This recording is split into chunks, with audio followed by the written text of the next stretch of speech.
Hey, thank you so much for joining me here today. I am going to be covering about how what to pin on Pinterest is for your business. So, if you are joining me here live or on the replay, do me a favor and let me know where you are joining me from and what business you're with. So a lot of times people go to Pinterest and try to figure out that perfect schedule. So when scanning through Pinterest, you will find infographics that'll be those long skinny graphics that tell you when the best times to post on Pinterest is.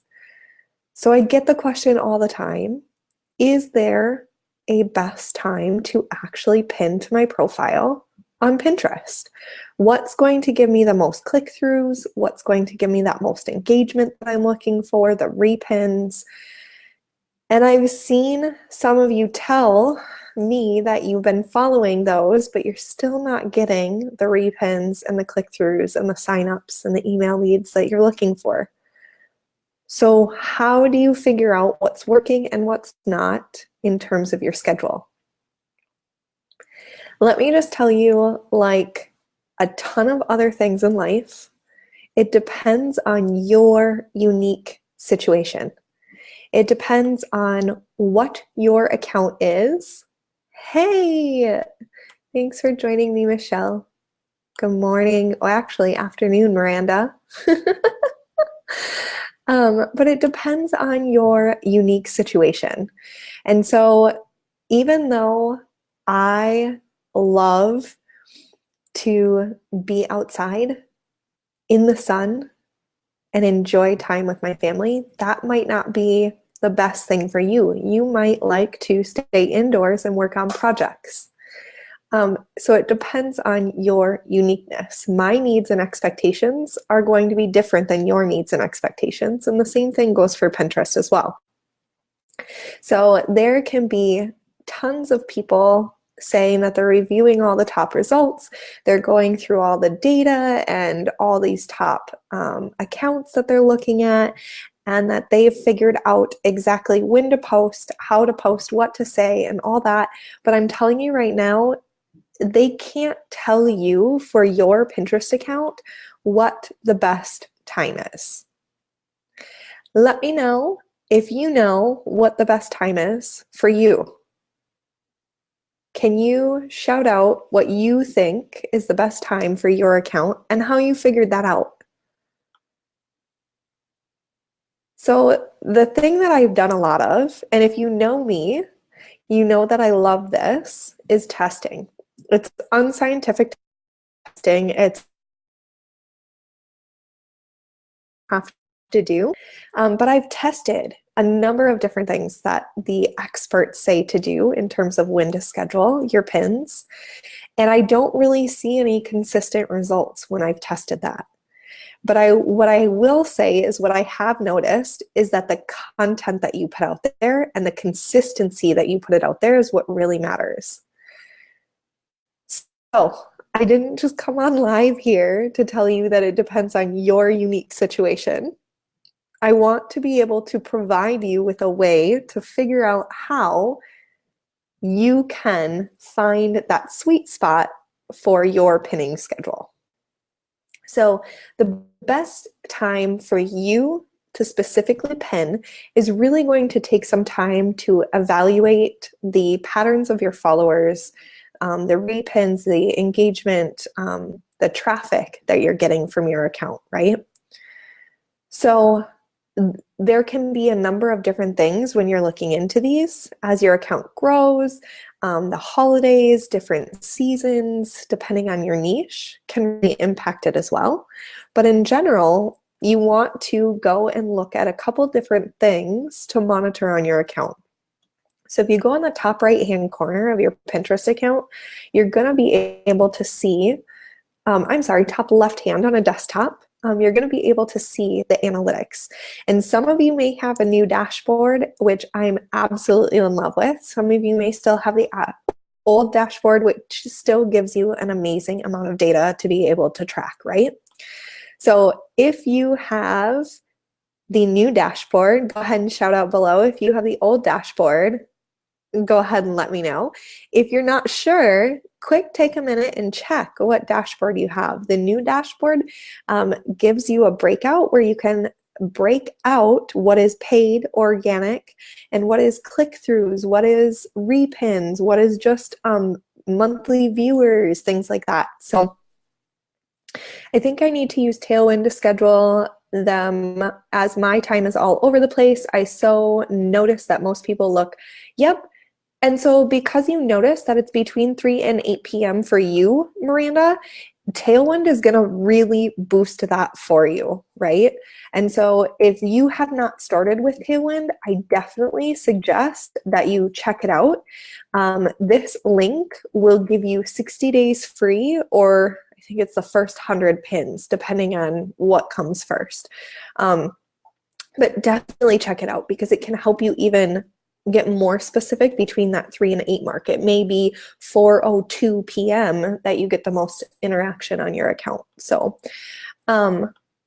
but when you're looking at the analytics, if you're going to do it manually, you want to look at the repins and you want to look at the engagement that you have on the account. And so there is an engagement tab, and I don't mean like engagement in terms of comments and things like that specifically, but there's a different way that Pinterest looks at engagement. So you want to keep an eye on those numbers. And notice if you check at certain times of the day in that graph and in those analytics, those numbers will change faster than others. And so you can see sometimes during the day that the increase is going to be very minimal, and other times it's going to skyrocket through the roof. And it's not something that is going to be a hard and fast, like I said, so you want to just kind of start to take note of those things. Also, when you are on it, if you are consistently on it, 8 o'clock and pinning things, that's going to slightly affect when people are going to be seeing that new content as well when you're posting it. So that's where the consistency comes into play. And Miranda and everyone else, that's where Tailwind's going to be able to help. I'm so excited for you, Michelle. That's a huge jump for you. I am super excited. Thank you for celebrating that win with me. So another one to check out is the notifications. You'll see where it tells you notifications of when you get repins, when people are following on your board. And you want to be able to see when those increases happen, when things barely move, what's moving fast, what content is getting picked up faster, and kind of figure out how to streamline that and repurpose it for your account, right? So there's really no perfect time that I can give you here, but what I can give you is the fact that saying earlier is the guesswork stops when you use Tailwind. The guesswork stops when you check out your analytics, right? And so you can get recommended times to publish on your account. And what you can do is you can take all the content and sit down and plan it out for the entire month within 1 hour, because you know when you're supposed to be pinning it and you know when you can schedule it. And then it's consistently done every single day, whether that's 1 pin a day, whether that's 3 pins a day, it doesn't matter. But then you have it consistently scheduled out, right? And so that's really going to help, like Michelle, for you, that's going to help that leap, right? So now you've already increased to that 4,000, and say you wanted to hit like a stretch goal of 10,000, right? And what I will say is, yes, that's an amazing like jump for you in terms of monthly viewers. Don't focus on that number though. We talk about that a lot in the boot camp. Make sure that you focus on the click-throughs and the engagement and things like that, because the monthly viewers can be surfacey. As long as that number is going up though, and you're putting out good content, the other numbers are going to follow, right? And so if you wanted to hit 10,000 within that monthly viewer, then what you want to do is you want to go back in and figure out when you were posting, what's working, and how to duplicate that again so that you can continually increase that and reach those same people plus other people that are going to be on around that time, right? So one of the things that I want to be able to help you guys with is to figure out these things specifically for your account and your niche and things like that. And so I would love for you to join me on my free masterclass coming up. Feel free to go ahead and just shout out masterclass below and I will get you the information completely free. It's a 1-hour masterclass and we go over some wonderful tidbits here on how to pick your own strategy. And also we cover the 3 undeniable reasons as to why your business should be using Pinterest consistently. Not just using Pinterest, but using it consistently, right? And really, honestly, the easiest way for me to be able to tell you that no, there's no best time in general for you to be posting on Pinterest. But yeah, so excited for you to join us, Miranda. But there is a specific time for you. And I am talking to the Michelles out there. I'm talking to the Mirandas out there, the Mollys, the Lauras, everybody that is watching this right now. There is a specific time for you. And so if you want to be able to figure that out, you need to be able to know how to look at and read the analytics on your Pinterest account. If that's something that scares you or you struggle with it, it's not a problem. Let me know and I'd love to be able to help you because that's something that I do day in and day out and it's truly what I love. So thank you so much for hanging out with me today. I hope this was helpful for you and I will catch you guys later.